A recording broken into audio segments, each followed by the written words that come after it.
Have you ever wondered what would actually happen if someone stopped the clock just before midnight in Cinderella?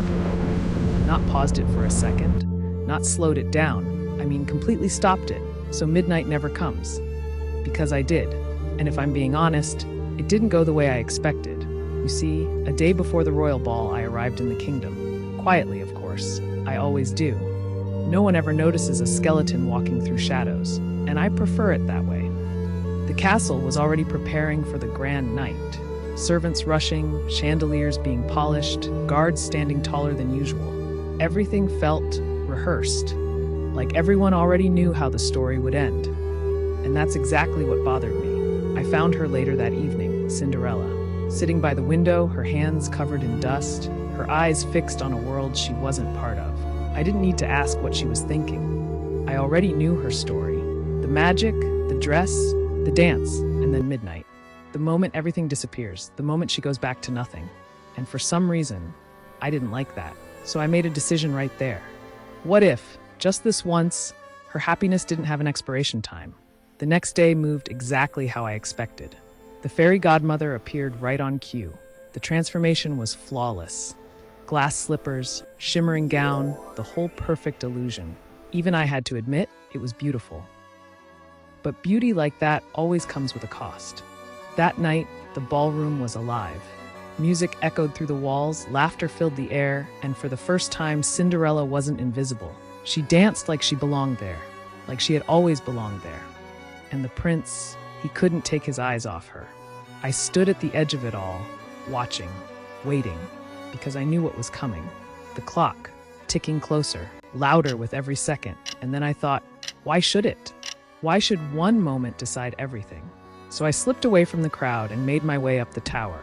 The stairs were colder than the rest of the castle, quieter too, almost like the place knew it wasn't meant to be disturbed. The ticking grew heavier the higher I climbed, until it felt less like a sound and more like a warning. But I didn't stop. When I reached the clock, I didn't hesitate. I placed my hand against it and waited for the exact moment. 1 second before midnight. And then...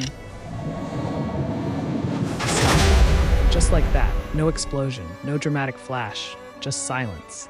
The kind of silence that doesn't feel right. At first, it was perfect. The world froze exactly where it was.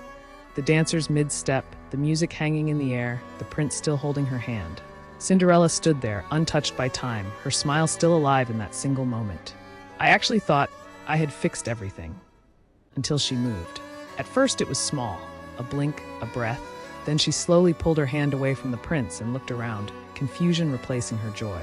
Her eyes scanned the frozen room until they landed on me. I won't lie, that part surprised me.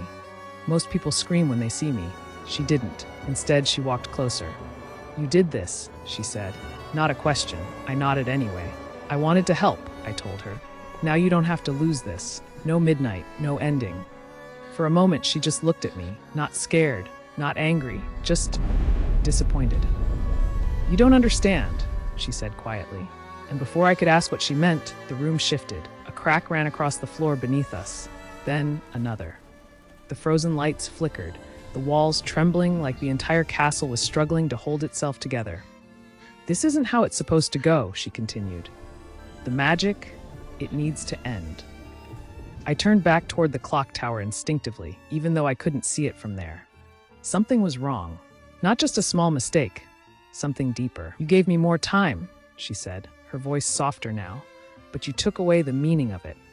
That's when it hit me. It wasn't the midnight that made her story cruel. It was the midnight that made it matter. Another crack split the air, louder this time. The prince's frozen figure flickered like a broken reflection. The music twisted into something unrecognizable. "Fix it," she said. And this time, I didn't argue. I ran. Back through the silent halls, up the endless stairs, straight to the clock that no longer ticked. It stood there, still and lifeless, like it was waiting for me to admit I was wrong. Maybe I was. With everything beginning to fall apart, I forced the hands forward. The gears resisted at first, grinding like they didn't want to move. But I pushed harder, and then the clock struck. Midnight. The sound shattered everything. Time snapped back into place like it had been pulled too far and finally let go. The music returned. The dancers moved. The spell broke exactly the way it was meant to. The dress faded, the glass slipper slipped from her foot, and Cinderella ran, just like she always does. I stood there alone in the tower, listening as the world corrected itself. And for the first time, I didn't feel like I had control over anything. I thought I was saving her, but all I really did was almost erase her story. Now I can't help but wonder if stopping time almost destroyed everything. What would happen if I tried to change the ending completely?